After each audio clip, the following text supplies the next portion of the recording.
What up, Space Fam? Goes in here from Anime Uproar, back at it again to discuss the latest and craziest developments in the One Piece story. Things have gotten really crazy now with Luffy versus Kaido, Zoro versus King, and even the crumbling of King's mask. So make sure to stay tuned for this one. If you do enjoy seeing these One Piece videos and want to keep them coming, the best thing you could do is channel Pirate King within and smash that like button. Remember, smashing that like button is Pirate King energy and passing is Orochi energy. So choose wisely. If you haven't, make this the video, subscribe, and this is crucial. Hit that notification bell to turn on all notifications or you will miss future One Piece chapter reviews and updates. And while you wait for the next chapter to drop, feel free to check out my growing One Piece playlist that includes videos on all the Yonko, warlords, admirals, and much more. Link to that is in the description. And now, without further ado, let's jump into it, spoilers and all. This chapter is called An Unbelievable Disaster, and it's hilarious to see for the cover art an angry lion chasing the Pirate King after he doodled on the lion's face. He is laughing and having a great time all the while. Very Pirate King energy, like people who smash that like button. The chapter starts with Nekomamushi after he defeated Perospero to his credit. He warns Carrot that the sky got clear suddenly, so she should watch out that she doesn't accidentally turn Sulong. He wonders why it cleared, but we know it was because of that legendary moment where Luffy split the heavens with Kaido. Then we jump to Yamato and Momo, and they realize that in the journal they read about Whitebeard and Roger splitting the heavens like this when they clashed, so they're understandably awed, and it's crazy how much the story has progressed in this arc. Luffy is splitting the heavens when he clashes against the so-called strongest creature in the world. Pretty epic, I must say. We see close-ups of Luffy and Kaido staring at each other, and Kaido is not smiling, which is telling.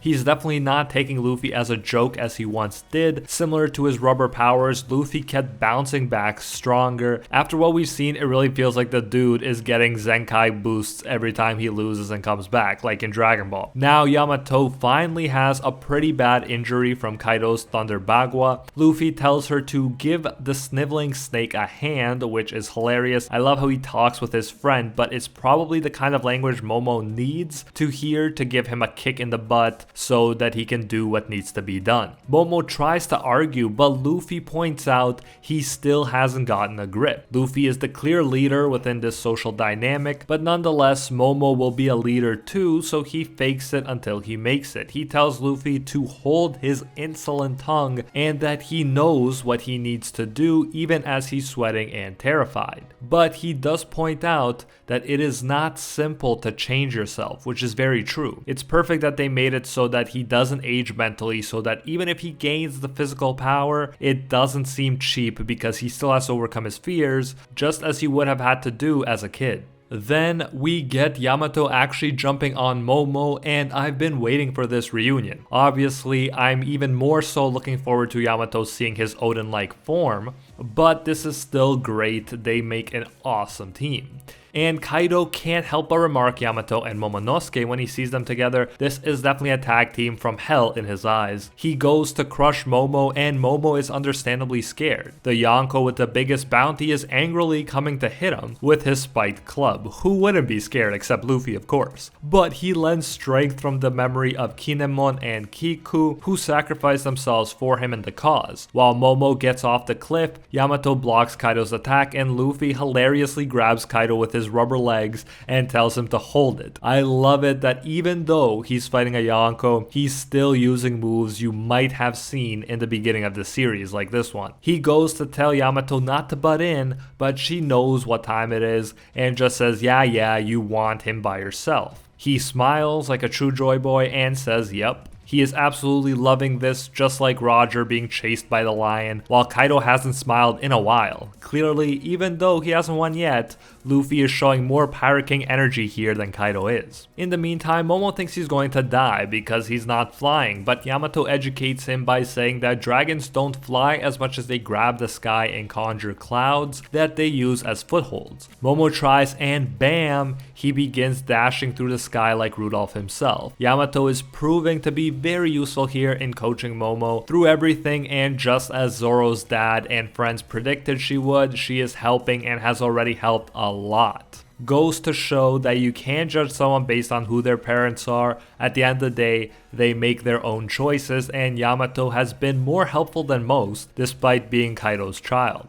Then we get a really crazy observation, which I don't think would be mentioned if it wasn't true to an extent. They see that the island is beginning to crumble prematurely, and Yamato wonders if this means Kaido's powers are weakening. A chink in the Yonko's armor. It was a flex that he was fighting so long while transporting an entire island, but now it might be working against him in a way he didn't foresee. It must take stamina, and so Luffy has an advantage until the island lands. Things are looking very good this chapter for our side, almost too good. Either we are close to wrapping up, or there must be a reversal coming at some point soon before the fight ends to keep things interesting. Momo knows this is bad and tries to stop the island with a headbutt, but obviously that won't work. As we predicted, and as Yamato explains, Momo has to use his flame clouds to move the island. If his clouds are stronger than Kaido's, they can save the capital. And this sounds crazy, but it's actually perfect because Kaido's are weakening with his fight against Luffy, and soon they might disappear completely. And when that time comes, it's important that Momo's clouds are active. Obviously, Momo has doubts about whether he can do it, but we all know he will at the end of the day. It's perfect for his character arc to save the capital like this. But still, he does call the situation Unbelievable Disaster, the title of the chapter. It gets worse too, as Yamato explains that if Luffy beats Kaido, that would be even worse because the island would free fall and the weapons and gunpowder would explode.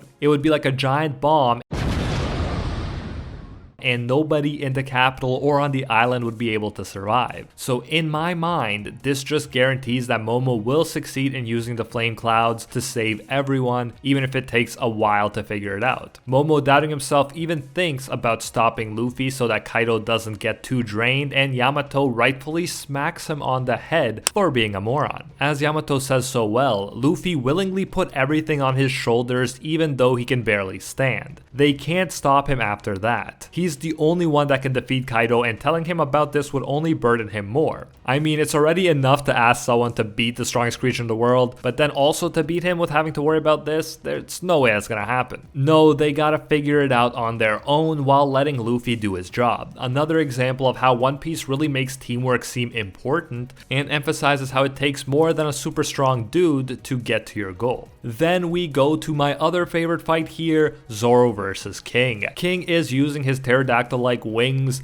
as blades to cut Zoro and everything else. He sends Zoro flying, and Frankie actually comes in with the save and catches him. It's a nice moment. I love seeing crew members help each other out like this, even if it's in a small way. Zoro says King's pretty strong, but that's hardly a surprise. And yeah, we knew this wouldn't be easy for Zoro. King is the commander with the highest known bounty right now, if I'm not mistaken, so you can bet it will be a struggle. Of course, when Frankie asks if he needs a hand, Zoro says that he's good, like a stoic boss. Like Luffy, he wants to handle it by himself, so his W will be untarnished. And in direct contrast to Frankie and Zoro's harmonious teamwork and dialogue, you got Queen barking at King, telling him to knock off the aimless attacks, and King just says it's a pity the attacks didn't slit Queen's throat. This crew has power, but clearly the team dynamic leaves much to be desired. The bystanders in turn are shocked that Zoro has begun to crack King's mask, which is why King got so furious. We're told no one's ever seen his real face, and Oda really knows how to build that hype. I always get excited when we have masked characters and have to wonder about their true identity, and since Oda's been saving it for so long,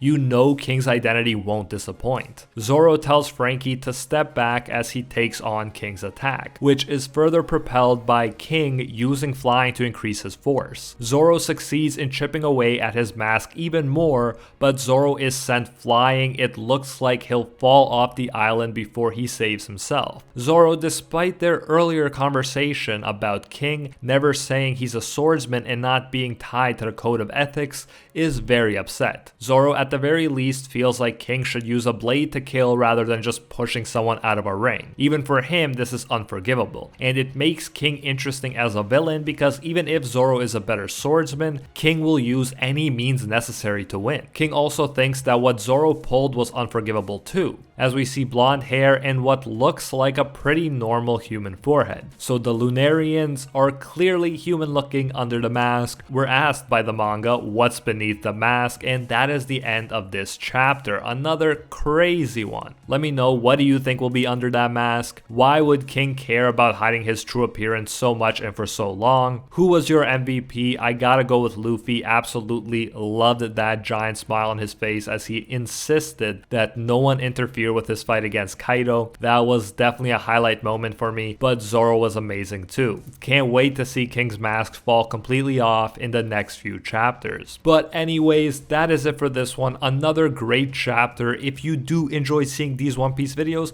you already know what to do. The best thing you can do is channel the Pirate King within and smash that like button. Remember, smashing that like button is Pirate King energy and passing is Orochi energy. So choose wisely. If you haven't, make this the video, subscribe, and this is crucial. Hit that notification bell to turn on all notifications or you will miss future One Piece chapter reviews and updates. And while you wait for the next chapter to drop, feel free to check out my growing One Piece playlist. That includes videos on all the Yonko, Warlords, Admirals, Supernovas, and much more. Link to that is in the description. Leave any suggestions for videos you would like to see as well in the comments. And until next time, see ya, Space Cowboys.